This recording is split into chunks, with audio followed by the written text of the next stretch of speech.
not even knowing what to do or say. And the phone goes both ways. The kids can always call. And then out my favorite thing, the clips. Let's watch the clips. Yes. Let's watch. It's hard to... The courtroom was silent, not the kind of silence you see in a TV drama with dramatic music swelling underneath. This was sharper, still heavy. You could feel the tension in the air like static just before lightning. The judge stared down at the people seated in front of him. Christine clenched her hands in her lap. Janelle's fingers gripped a thick red binder. Kody's jaw was locked tight, his face pale and unreadable. And Robyn, she just sat frozen, eyes darting to the floor. This wasn't a TLC soundstage. There were no cameras whispering directions off to the side, no producers shaping the narrative. This was real. This was final. And no amount of family meetings, sermons, or heart-to-hearts could change what was about to happen in that room. For over a decade, Americans watched the Brown family try to prove that plural marriage was more than tabloid gossip. The show was supposed to be a rare look into a different kind of love, a family built on faith, choice, and cooperation. And for a while, we believed it might just work. Holidays shared, children raised together, where the strength of one woman bled support into the next. It was messy, sure, but there was something honest about it. Until the cracks weren't just visible, they broke the whole damn foundation. Welcome back, friends. I'm Helena, and you're watching TLC's Sister Wives News.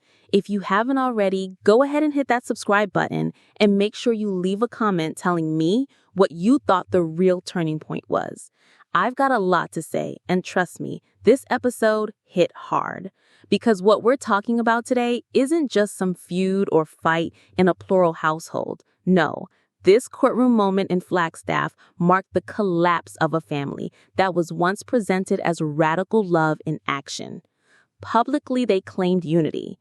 Privately, women were left alone, emotionally, financially, spiritually. And now everything they protected for years under the name of family has been dragged into the light. From legal custody battles to state division to brutal emotional testimony, you're about to see what happens when control slips away from someone who built an entire life around having it. Yes, Kody Brown's grip on this family was strong, but it wasn't unbreakable. When Christine leaned into that microphone and said, "I felt like I was raising my children on my own while my husband was creating a new life elsewhere," the courtroom stopped breathing. This wasn't just a statement. It was a wound being read out loud, and it cut deeper because if you followed Sister Wives, you saw it happening bit by bit, season by season. A woman slowly folded into the background while someone she once called her partner got busy building something new. Just not with her. Christine's testimony didn't try to play the victim. It didn't need to. She listed the missed birthdays, the family vacations canceled without discussion, the hours she spent caring for children alone while Kody poured all his attention into Robyn's house. Simple moments turned into patterns, ignored invitations to school functions, major family decisions made without even a conversation. Kody wasn't absent because of work or health or emergencies. He just stopped showing up. And Christine, month after month, year after year, sat with that silence until one day she couldn't anymore. Then came Janelle, quiet, steady, and strong, as always. But this time, her silence gave way to truth, and it was brutal. She said there were weeks where she didn't see Kody, not because he was traveling, not because life was crazy, just because he didn't feel like being there. She managed everything, her home, her kids' needs, finances, alone. There wasn't a marriage left to salvage, just her surviving. I'm going to be honest with you guys. Watching this part of the hearing, I felt a lump in my throat. It's hard enough seeing a woman lose her partner, but seeing two women come forward after years of putting their needs aside, only to stand in front of a judge and say, "This is what was done to us," it hit different. It takes immense strength to get to that point. And they weren't angry just to, oh, be angry. They were explaining how abandonment doesn't always show up in an explosive argument. Sometimes it looks like quiet disconnect, forgotten birthdays, chosen absences, and love that suddenly has conditions. Let me ask something. Have you ever felt emotionally invisible in a relationship? Not screamed at or abused, just not seen, not prioritized, like you're last on someone's list, and they don't even notice. That's what Christine and Janelle lived with for years. So no, it wasn't just emotional testimony. It wasn't just court theatrics. It was truth finally being spoken where it mattered. And for the first time in a very long time, someone was finally listening. When Robyn walked to the witness stand, you could feel the tension wrapped tighter around that courtroom. Every eye locked on her. Because whether you've watched Sister Wives from the beginning or only recently, you know Robyn's presence changed the entire structure of that family. Legally, she wasn't just a new wife. She became the legal wife, the one whose name eventually showed up on house deeds, bank accounts, title transfers, and for years, fans asked the same question the courtroom was now focused on. How did Robyn end up holding so much more? From the moment Robyn entered the family, Kody's body language, time, and attention all started shifting, and Sister Wives documented every bit of it. There's that infamous scene where he tells Christine he's staying at Robyn's house during the pandemic because the rules are clearer there. Or when he skipped out on family gatherings but was always caught on camera relaxing with Robyn's kids. While Janelle and Christine were scraping by on tight budgets and uncertain living conditions, Robyn had full access to new homes, reliable transportation, and Kody's daily presence. In court, the paper trail spoke louder than sentiment. Robyn was shown financial documents, mortgage transfers, refinancing details, bank statements listing her name over and over. And when she said she was just doing what Kody told her, the courtroom didn't exactly melt in sympathy. Because intention aside, the result was the same. Robyn and Janelle watched everything they built slowly redirected into Robyn's hands.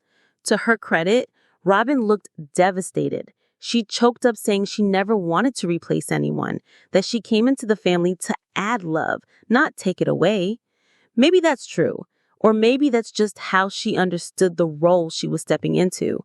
And I'll say this, Robyn's not a villain in the cartoon sense. She was also navigating immense pressure.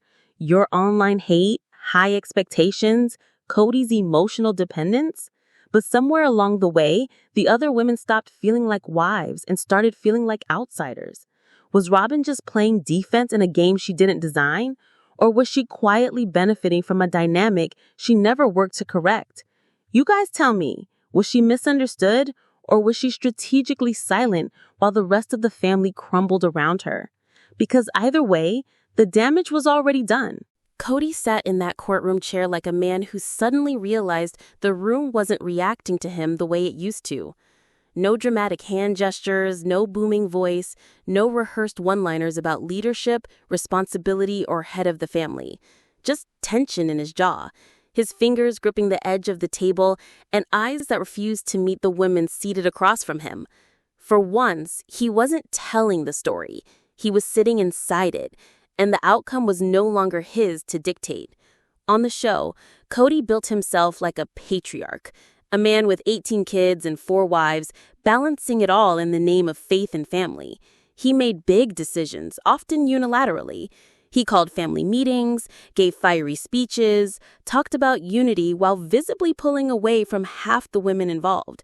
If you watched even a handful of episodes, especially over the last few seasons, you saw it shift. That authority he held so tightly in public began slipping behind closed doors. No matter how many times he said he loved all his wives equally, his actions spoke a different language. And in court, there was nowhere left to hide. Testimony after testimony made it clear. Kody stopped showing up, not because he physically couldn't, but because he emotionally wouldn't. Christine recalled trying to coordinate school events with nothing but silence in return. Janelle said the last few years weren't about building a family anymore. They were about keeping her home afloat without him. You could hear it in their voices. They didn't want revenge. They wanted acknowledgement. Even more heartbreaking were the references to his children. Teenage daughters texting him asking if he was coming to their performance, only to get one-word replies like, "No, busy." Moments like that aren't just forgettable, they cut, and they often stay with kids longer than parents suspect. We saw it on screen countless times. Kids pulling back, calling it out, saying to cameras and later to Kody's face that they didn't feel chosen. Then came the judge's decision. Primary custody to Christine, primary custody to Janelle. Kody would get scheduled visits, but not control, not the authority he once swung like a hammer. It was said plainly, legally, and decisively. The healthier, more stable homes were with their mothers. If you're someone who watched Christine cry on camera, telling us she didn't feel loved anymore, if you watched Janelle quietly hold everything together while Kody criticized her boundaries, you might have felt what I did in that moment. Relief. Deep, bittersweet relief. Because for the first time, their experiences weren't just heard by viewers or shared in confessionals. They were validated by the very system that once felt out of reach. This wasn't the end of Kody's story, but it was the end of his unchecked role as the one in charge. And no camera crew could rewrite that. The moment Christine's young daughter took the stand, everything shifted. The legal jargon, the property disputes, the adult grievances, all of it faded for a brief, gut-wrenching second. She looked so small sitting there, her voice barely rising above a whisper. But when she said, "I just want everyone to stop fighting," it echoed across the courtroom and into the hearts of everyone watching. It wasn't strategy, it wasn't sides. It was raw, innocent truth, and it stung. For years, sister wives painted a picture of togetherness, but you could see the cracks through the children's eyes if you were paying attention. The older girls said outright they didn't feel heard, that their relationship with their dad changed when Robyn came in, that holidays didn't feel the same, that he showed up for some kids but not for all. And it wasn't just in what they said, it was what they stopped saying altogether. That quiet distance you only notice once it's too late. In court, the judge didn't just hear, he acted on it, ordered joint counseling for all minor kids, assigned custody based on where the most safety and consistency existed, and made it painfully clear these decisions were not to punish Kody. They were to protect the kids from further hurt, further distance, further disappointment. This moment wasn't about polygamy or favoritism or legal structures. It was about children who waited for a father to show up, and when he didn't, their mothers did what they could. If you're a parent, you know what that takes. If you're the child of a fractured home, you know how deep that lack can go.